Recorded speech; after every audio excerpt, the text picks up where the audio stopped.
આજે આપણે બાળકો માટે ખાસ એવા રૂ જેવા પોચા ટેસ્ટી અને હેલ્થમાં બેસ્ટ એવા પાલકના ઢોકળા બનાવીશું. તો ફ્રેન્ડ્સ, ઘણીવાર એવું થતું હોય કે બાળકો પાલકનું શાક ખાવાની આનાકાની કરતા હોય છે, પરંતુ આ બેસ્ટ ઓપ્શન છે તેમને પાલક આપવાનો. જો આ રીતના તમે તેને ખવડાવશો ને તો તેને ખબર પણ નહીં પડે અને તે ખાઈ પણ લેશે. તો ચાલો ફટાફટ રેસીપી શરૂ કરીએ. અહીંયા મેં 150 ગ્રામ જેટલી પાલક લીધેલી છે. તો તેને મેં 2 થી 3 પાણીએ બરાબર ધોઈ લીધી છે અને તેનો ડાળખીનો ભાગ દૂર કરી આ રીતના તેના પાંદડા લીધેલા છે. બધી જ પાલકને આ રીતના આપણે છરીથી મિક્સર જારમાં કટ કરીને જ લેશું, એટલે આસાનીથી ક્રશ થઈ જશે. થોડી વારમાં મેં અહીંયા બધી પાલક છે આ રીતના ચોપ કરી લીધી છે. તો હવે બાળકો ખાવાના છે ને, તો એટલે અહીંયા હું 2 મીડિયમ તીખા હોય તેવા અહીં લીલા મરચાં લઈ રહી છું. જો તમારે વધુ તીખું ખાતા હોય તો એ અકોર્ડિંગ તમે વધઘટ કરી શકો છો. અને તેની સાથે સાથે 2 મોટી ચમચી જેટલું અહીંયા મેં આદું છીણી લીધું હતું, તો તે પણ આપણે અહીંયા એડ કરીએ અને થોડું પાણી એડ કરીને આપણે તેની પેસ્ટ બનાવી લઈએ. તો એકદમ ગ્રીન એવી આપણી ફાઇન પેસ્ટ બનીને તૈયાર થઈ ગઈ છે. તો ફ્રેન્ડ્સ, હું તમને ચમચીમાં લઈને પણ દેખાઈ દઉં કે કેટલી સ્મૂથ અને કેવી સરસ ફાઇન પેસ્ટ બનીને રેડી થઈ છે. અહીંયા આપણે ઇન્સ્ટન્ટ ઢોકળા બનાવવાના છીએ, તેથી અહીંયા હું 2 વાટકી જેટલો રવો લઈ રહી છું. જો તમારી પાસે સૂજી હોય ને તો તેને મિક્સર જારમાં 2 મિનિટ જેટલું ક્રશ કરી લેવાની અને પછી જ આમાં આપણે લેવાની છે. માપ માટે તમારે આ રીતના કોઈ પણ એક વાટકી સેટ કરી લેવાની. અત્યારે આપણે 2 કપ રવા સામે 1.5 કપ જેટલું દહીં એડ કરી રહ્યા છીએ. અને ફ્રેન્ડ્સ, જો તમે છાશ વાપરવાના હોય ને તો અહીંયા આપણે 3 કપ જેટલી છાશની જરૂર પડશે. અને દહીં છે ને એ ખાટું હોય ને તેવું પસંદ કરવાનું છે, અને પાછળથી આપણે જેમ જરૂર જણાય એમ આપણે એડ કરીશું. તો એકવાર બધું આ રીતના ચમચીથી મિક્સ કરી લઈએ. અહીંયા બધું મિક્સ કરતાં બેટર છે ને હજુ જાડું જણાઈ રહ્યું છે. તો આપણે જે પેસ્ટ રેડી કરી હતી ને એ આ રીતના થોડી થોડી કરીને એડ કરતા જશું અને બધું બેટર છે મિક્સ કરતા જઈએ.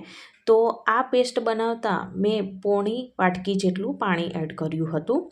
તો ટોટલ આપણે 2 કપ રવાની સામે 1.5 કપ દહીં અને પોણી વાટકી જેટલી આ પેસ્ટની જરૂર પડશે. બાકી વધેલી પેસ્ટ છે ને એ પણ આપણે હવે એડ કરી દઈએ અને ફરીવાર બધું મિક્સ કરી લઈશું.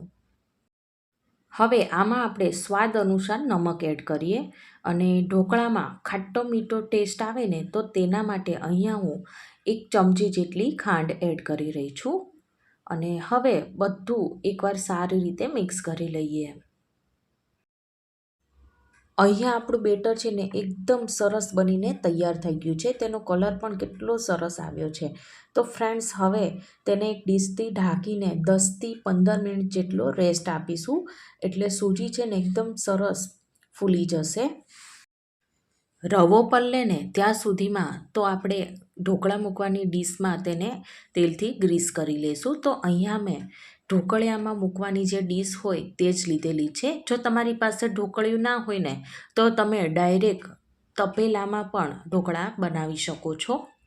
તો અહીંયા હું અડધી ચમચી જેટલું તેલ એડ કરી રહી છું અને આ રીતના આપણે બ્રશથી બધી સાઈડ તેલને લગાવી દઈશું. અહીંયા 15 મિનિટ થઈ ગઈ છે. તો હવે ડીશ ખોલીશું. તો ફ્રેન્ડ્સ, અહીંયા જુઓ, આપણું સૂજી છે ને એકદમ સરસ ફૂલી ગયો છે. તો હવે આપણે આમાં ચપટી હિંગ એડ કરીએ અને તેની સાથે સાથે 1.5 ચમચી જેટલું તેલ એડ કરીશું. તો તેનાથી શાઇનિંગ પણ આવશે અને એકદમ સરસ આપણા ઢોકળા છે ને એ સોફ્ટ બનશે. અને તેની સાથે સાથે અહીંયા 1/4 ટીસ્પૂન જેટલો ઈનો એડ કરી રહી છું. જો તમારી પાસે ઈનો ના હોય તો તમે સોડાનો પણ ઉપયોગ કરી શકો છો. અને હવે આ ઈનોને એક્ટિવેટ કરવા માટે અહીંયા હું અડધો લીંબુનો રસ એડ કરી રહી છું. બધું મિક્સ કરતાં પણ બેટર હજી આપણે જાડું જણાય છે. તો અહીંયા હું 2 થી 3 ચમચી જેટલું પાણી એડ કરી રહી છું અને હવે બધું એકવાર સારી રીતે મિક્સ કરી લઈએ. તો હવે આપણું બેટર છે ને એકદમ સરસ બનીને રેડી થઈ ગયું છે.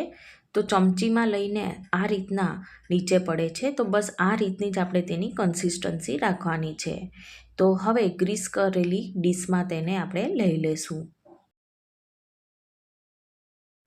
આ બેટરમાં હવા ના ભરાય તો તેના માટે આ રીતના ડીશને ઠપકારીશું. હવે આ ડીશને ઢોકળિયામાં કૂક કરવા માટે મૂકી દઈએ. અહીંયા મેં પહેલેથી ઢોકળિયામાં પાણી ગરમ કરવા માટે મૂકી દીધેલું હતું. તો ફ્રેન્ડ્સ, અહીંયા જો પાણી છે ને એકદમ સરસ ઉકળી ગયું છે. તો હવે આપણે તૈયાર કરેલી ડીશ મૂકીશું.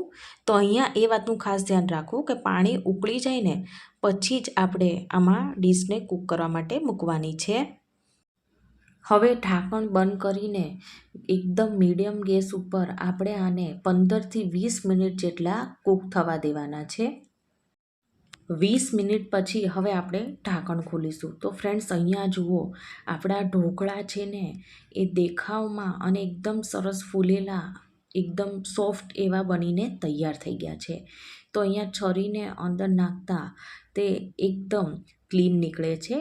તો એનો મતલબ એમ કે આપણા ઢોકળા છે ને એકદમ સરસ ચડી ગયા છે. તો હવે તેને સાઈડ પર 5થી 7 મિનિટ જેટલા ઠરવા માટે મૂકી દઈએ. 5થી 7 મિનિટ બાદ ઢોકળા છે ને એકદમ સરસ ઠરી ગયા છે. તો હવે આપણે છરીથી આડા અને ઊભા એમ આપણે કટ લગાવી લઈશું. તો તમારે જે સાઇઝના ઢોકળા તમે પસંદ કરતા હોય તો એ પ્રમાણે તમારે કટ કરી લેવાના છે. તો હું તમને એક કાઢીને પણ બતાવી દઉં કે કેટલા સરસ સોફ્ટ અને કેટલા જાળીદાર બન્યા છે. તમને જોઈને જ ખાવાનું મન થઈ ગયું ને? તો કેટલા સરસ જાળીદાર બન્યા છે અને રૂ જેવા પોચા, અને એ પણ એકદમ હેલ્ધી ઢોકળા બનીને તૈયાર થઈ ગયા છે. તો હવે આપણે તેનો વઘાર કરી લઈએ. વઘાર કરવા માટે મેં અહીંયા પહેલેથી 3 મોટી ચમચી જેટલું તેલ ગરમ કરવા માટે મૂકી દીધેલું હતું. તો ફ્રેન્ડ્સ, અહીંયા જો તેલ પણ સરસ ગરમ થઈ ગયું છે. તો હવે 2 નાની ચમચી જેટલી રાઈ અને તેની સાથે સાથે 2 નાની ચમચી જેટલા તલ એડ કરીને ફટાફટ ગેસ બંધ કરી લઈએ.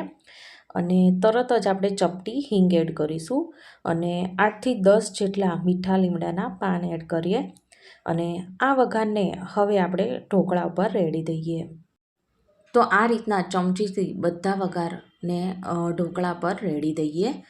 તો ફ્રેન્ડ્સ, બાળકો માટે ખાસ એવા સુપર ટેસ્ટી અને હેલ્થમાં બેસ્ટ એવા પાલકના ઢોકળા બનીને રેડી થઈ ગયા છે. તો તમે પણ તમારા બાળકો માટે આવા ઢોકળા જરૂરથી બનાવજો. અને જો મારી આજની આ રેસીપી તમને ગમી હોય ને તો મારી ચેનલને સબસ્ક્રાઈબ, લાઈક અને શેર કરવાનું ના ભૂલતા. તો આપણે ફરીવાર મળીશું એક નવી જ વાનગી સાથે. Thank you for watching.